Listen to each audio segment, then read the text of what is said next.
As we continue to watch the health space evolve, we're inspired by leading organizations that are continuing to innovate. The future of well-being and technology are offering exciting opportunities and resources. And I am so excited to welcome some of these thinkers and leaders here today. But first up, I wanted to introduce Helena Gottschling. Helena, first question for you. In your view, how has the mental health landscape for young people and their families evolved since COVID hit? You know, there's no doubt that this global crisis has had profound impacts on how we live and work, and it's certainly testing the resilience of each and every one of us. You know, the need for physical distancing has eliminated many of our support systems overnight, which is why organizations like JackTalk, CAMH, the Kids Health Phone, they've never been more important. Through our work at RBC, we are seeing how youth are disproportionately impacted by the economic fallout, actually. And it certainly exacerbates the already difficult school to work transition. You know, when I look back over 2020, we were able to welcome 1,400 summer students to the virtually, which was awesome. We're going to do the same this summer. And we also run a career launch program. We run this program for about 7 years, and it's a 1-year paid internship program, which is really focused on providing young people who have no job experience with that so important first job experience. And then, of course, our RBC Future Launch, our 10-year, $500 million commitment to help youth, develop the capabilities and connections to thrive and prosper is incredibly important. Last April, we actually introduced RBC Future Launch Home, which is a new online hub with 30 virtual programs around mental health and well-being, job readiness, skills, STEM, and general online learning to help support youth in this new remote and virtual environment that we find ourselves in. We know that everyone on this call shares our firm belief that helping young people succeed today is so important, particularly the speed of change, how uncertain the economy is, the impact of the pandemic. And I'm just really excited to be here today to hear everyone's perspective on how we can partner to achieve this together.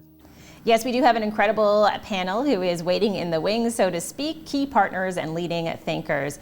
We have Iman Musani from JackTalk. We have Dr. Damian Jankowicz from CAMH, and we also have Alisa Simon from Kids Health Phone. And Helena is going to guide this conversation, so over to you, Helena. Great, thank you, and welcome everyone. So good to see you today. I'm going to start with a question addressed to all of you, actually. In your view, how has the mental health landscape, particularly for young people and their families, evolved since COVID hit? And do you think that mental health issues are becoming less stigmatized, given the increased spotlight and added stressors so that so many of us are now experiencing directly in some shape or form? Maybe Iman, start with you. Sure. So I think it's not that mental health issues are becoming destigmatized in this context. I would say they're becoming differently stigmatized. We are all facing a lot of challenges. That's no secret at all. But I think that some people are still facing a lot more challenges than other people within the context of COVID-19. So I think that, of course, the mental health landscape has become a lot more difficult for young people. As you mentioned in your introduction, a lot of the services that young people were accessing before through schools, through physical in-person services, through their safe spaces are no longer available. So I think that presents a whole new set of challenges. And I would hope that it starts to open the conversation up more. But we are seeing a lot of challenges on the ground and in our research. So yeah, that's my take. Thank you. Damian, anything from your perspective, sitting, obviously working with CAMH, this is your life. How have things changed during COVID?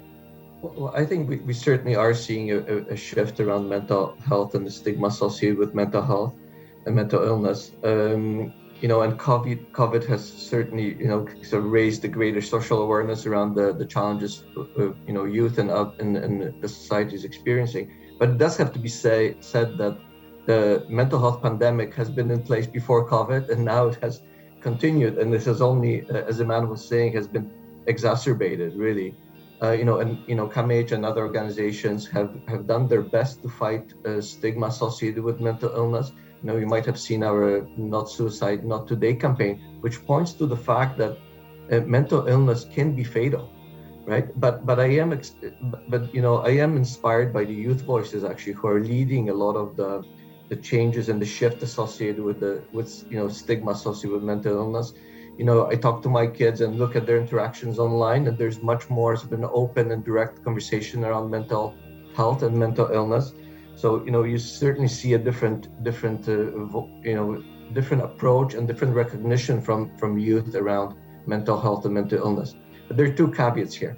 I think, for those of us who have experienced mental illness in the family, how deep the stigma actually runs and how much it can be internalized as well. So now is not the time to stop the conversations, now to accelerate and push even harder. So I think that's number one. And number two, and I think just referring to what Iman was saying, is that now we're seeing more people not having access to the services. People are seeking more services. So it's on providers like CAMH and companies and others to really provide a really good access to those types of mental health services. And for youth, this isn't about waiting 3 months for an appointment to see a specialist, to then see somebody else, and then on and on. For youth, it's about having barrier-free, drop-in access that provides holistic care, looking at all of their issues that are associated with mental illness. So I think that's where we need to be moving. Yeah, thank you for that. And Alisa, obviously your involvement with the Kids Health Phone, you see a lot, hear a lot. What are your views on stigma and how this has evolved, during the pandemic? And it's been a year now. It almost feels like our new normal. Yeah, so at Kids Health Phone, we supported young people 4.5 million times last year. That was a 137% increase from the year before. So I would say 100% what the other panelists have said in terms of young people are needing to connect, they're needing support, and they're needing it in the moment. And so they're coming to the services that are available. And so we've been incredibly proud that Kids Health Phone has been able to scale up to be there. But I also really want to build on part of what Iman was saying, which is that the pandemic and the impact of the pandemic has not been equally felt by all young people. The reality is all of us are experiencing some sense of isolation, of loss. And those are the kinds of things that we are talking about and probably have less stigma around. But that there are young people for whom home is not safe. Right. There are young people who that loss of connection to a safe adult, which maybe was a family member they can't see any longer, a coach for a sport that is not happening any longer. For those young people, the impact of this pandemic is even greater on their mental health. And of course, the mental health increases in demand and need. It's amazing that they're able to reach out to places like Kids Help Phone, but the systems that are there to support people are still the same. And so young people are maybe getting their counseling from us at 3 a.m. They're maybe participating in an incredible JackTalk talk, but they're still on that waiting list for 6 months for support. Their families are still being told to navigate an incredibly complex system where substance abuse help is on this side and mental health is on this side. And that doesn't even deal with the fact that you can't afford potentially your rent or your mortgage. And so I think that we still have a lot of work to do when we really think about destigmatizing mental health and to really allow for young people to be able to connect and receive the support that they need. So I'm going to put out a question for all three of you on the panel. When we, look back, it's been a year. It's hard to believe it's been a year that we've been in this pandemic, and we're not out of it yet, without doubt. But what have we learned from a public health perspective as it relates to mental health? And Damian, maybe I'll start with you and then move to Iman and then maybe you, Alisa, to comment on that question. I think we've learned something very, very simple, that mental health is health, that mental health has to be equally prioritized as physical illness. And I think that the investment has to be equalized between mental health and physical health. It's just as simple as that. Yeah. very true. Iman? Yeah, I completely agree with what Damian just mentioned. And I would also add that we've known in the mental health space for a long time that these things are important and that these discussions need to be had. But I think that the pandemic has really just shown everybody that, which I think is a really important step forward, and that mental health doesn't exist in a silo. It's so impacted by things that are going on in our world, whether they be a pandemic or other social issues that are coming up. We have to consider everything together and how they interact with one another. No, very, very true. Alisa? Yeah, so I would say, again, it's one of the things we've talked about a lot for many years, sort of within the communities that talk about mental health, but it's around the fact that everybody has it and that everybody is impacted. And when we think about mental health, we think from mental well-being all the way through many, many different areas, all the way to what we would consider mental illness. And every single person has been impacted by this pandemic. Every single one of us has days where we are struggling to get up, where we feel like we are locked in, where we feel disconnected. And that is mental health. That is what we need to be talking about. All the way to those of us that are struggling with significant diagnosable mental health conditions or mental illness. And that to me has been really one of the interesting things, is seeing more and more people talking about their own struggles, because that is mental health. That's what we need to talk about. And for years, Kids Health Phone has been saying, let's not just talk about mental illness. Let's talk about whatever your age, whatever your situation is, we all have struggles. We all have hard days. And those, we might be having more of them during the pandemic. Yeah. But we need to be talking about, who do you reach out to? How do you talk about what you're dealing with? How do you think through strategies for feeling better and coping? And I think that that has all really come to light over the course of the pandemic. Yeah, no, without doubt, it is a spectrum from mental well-being right through to the more severe cases of mental health, where people maybe are feeling suicidal, but it's that spectrum, and all of us fit on that spectrum somewhere. We've been trying to, over the last several months, we've been really embarking on having different conversations and you know, really encouraging leaders even to share their own personal stories, no matter where they're at on that spectrum, because it makes it okay. It makes you human, but it's okay not to be okay. You don't have to be great every day. You know, every one of us is going to have a bad day. A question to both Damian and Alisa. You know, given the shift to a more virtual society, I mean, there will be some aspects of how we live and work virtually that will carry on post-pandemic. How can we create a safer online environment and social network to support young people? And are there any inherent risks with this kind of shift? Maybe start with you, Damian. Sounds good. You know, of course, there are inherent risks, as we're all seeing and we're very much aware of, whether that's, you know, misinformation, disregard for privacy, or just bullying. But there are also missed opportunities. There are missed opportunities around being able to detect when somebody is suffering as they're posting online, and being able to, you know, mobilize services to support them. I think there are two things, you know, we're looking at and could be doing. One is around, you know, do work with sort of tech companies to create these safer spaces online, to create greater safeguards online, especially for youth seeking mental health. And secondly, you know, I think peer-to-peer networks, social networks, will be very powerful in helping youth. You know, imagine having a peer with a lived experience, with some clinical guidance, helping you navigate through the services and through the experiences you're having. But there's one principle around this that we strongly believe in, is that all of this has to be co-designed with youth. Like, so if you don't do it, might as well forget it right away. So the one principle around all of this work is co-designed with youth, and that has to be strictly abide by. Yeah, excellent. Alisa, anything to add?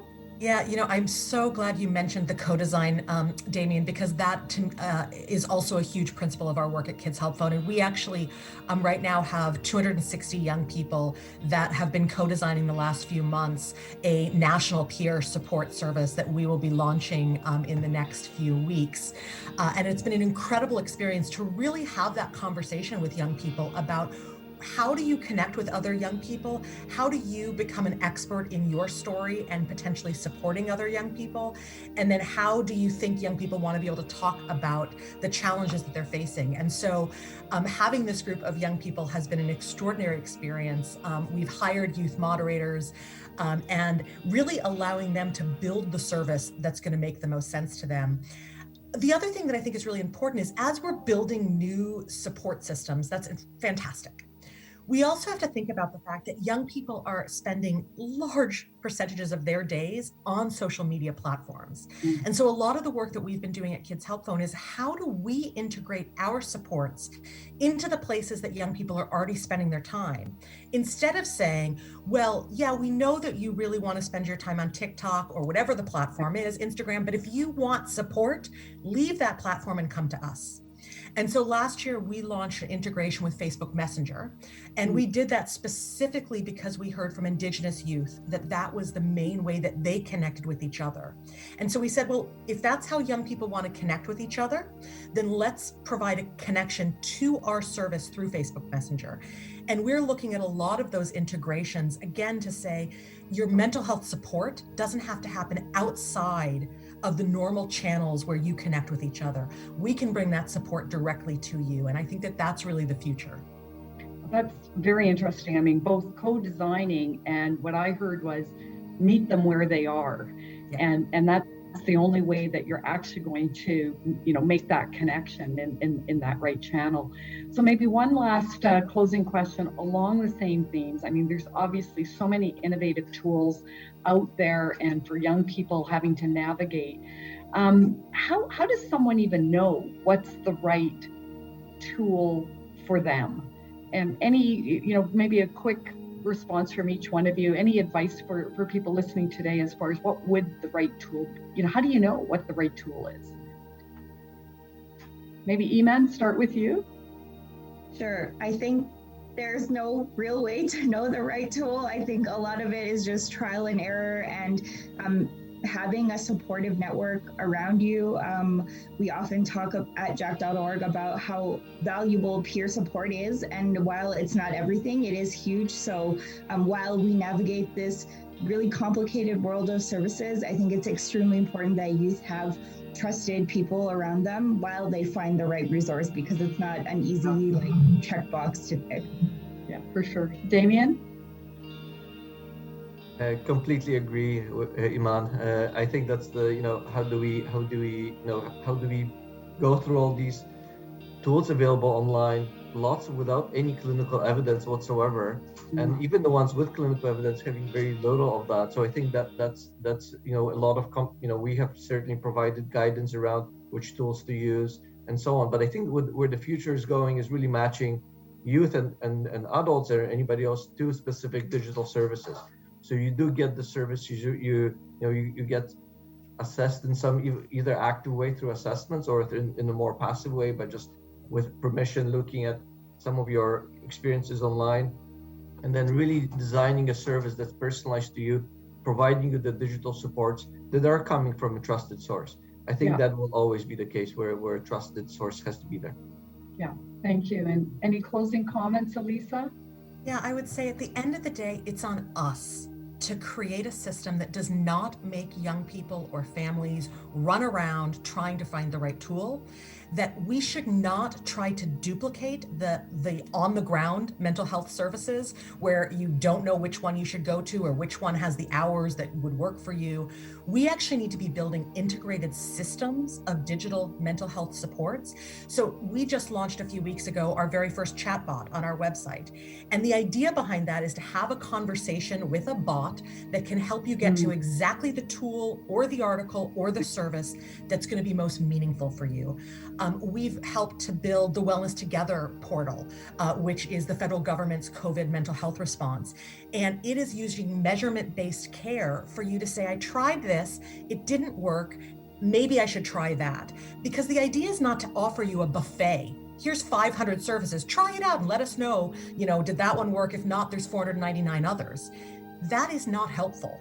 And it is our job to figure out, how do we hold your hand and go, maybe try that. Oh, it didn't work, no problem.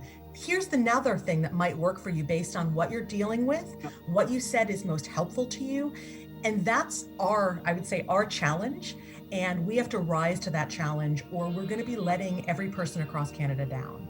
Yeah, no, great feedback from all of you. I mean, really helping people navigate the system and try to get them to the place where they'll receive the help that they need based on their unique circumstances. So just thank you for that. A sincere thank you to all three of you for joining us today. The work that you're doing with your respective organizations, Iman with JackTalk.org, Damian, CAMH, and Alisa with Kids Helpline. Honestly, I can't even imagine the volumes that you've had to deal with over the course of the year during a pandemic, and the impact that you're having with so many young people is just phenomenal. RBC is very proud to partner with all three of your organizations. So again, thank you for being here, and thank you for the work that you do and the impact that you're having.